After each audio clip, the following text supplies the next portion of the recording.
I never thought in my wildest dreams that I would win a medal, because Bagua and Xingyi is harder, and I'm older. I was 20 years older than the next competitor, but I got a gold in both of them.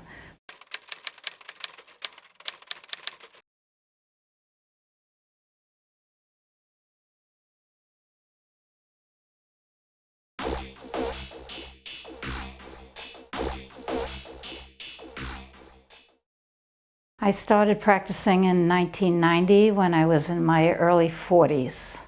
I started out with Yan style Tai Chi, which is mainly taught in my area. And from there, I learned a little bit of Chen and Wu Hao, and then moved on to Xingyi Bagua. In the beginning, I was a fanatic. I practiced every night. I practiced a couple of times a day. My husband and my family were getting a little annoyed because everything was about Tai Chi. I knew I had to learn it. I knew I wanted to learn it. You're not always looking to fight someone. You might be fighting stress. You might be fighting things that are going on in your life. So on the surface, it does look calm. It looks simple, but it's not. There's a lot going on with the mind, with the breath, with internal movements of the body.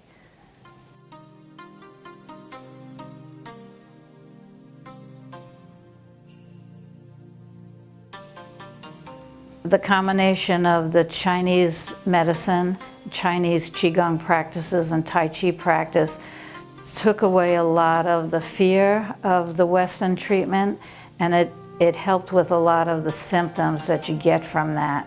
When I was getting radiation, there were a lot of women that were younger than me that got horrible burns. I didn't. I think it was a combination of a lot of the Tai Chi forms are very healthy for your body. They massage your organs, they move the lymph in your system, they lower your blood pressure. So that whole combination of a steady practice of that really, really helped. Without it, I think I would have spent that year of treatment very seriously ill.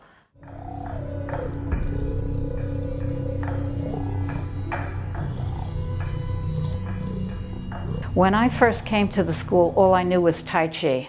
And my teacher said, well, the Tai Chi is nice. It looks like show business. It's pretty. It might calm you down, but it's not going to help your body because you don't have the internal power. So the Xingyi brings lower stances, quicker drills, a lot more internal power than you'll see in other styles of martial arts. I've made a lot of friends, a lot of good friends, all through studying martial arts. I've learned through these people some of the cultural differences. I've been in my school on a cold day when I didn't have a heavy jacket, and my sifu took his own jacket off and put it over me so I could go out to the car, and didn't give it a second thought. And he's a grand master, and here he is taking off his jacket and taking care of his students. So there's a great respect for their true love of family and community.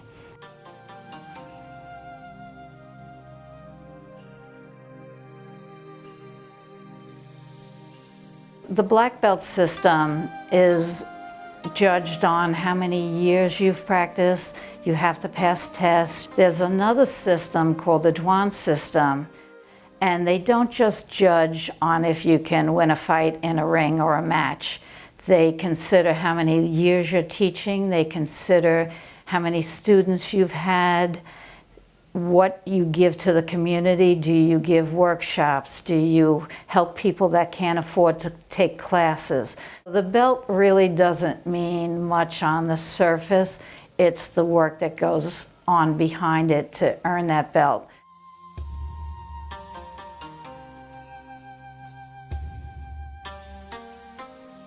When I think about martial arts, I think about the relationship of yin-yang.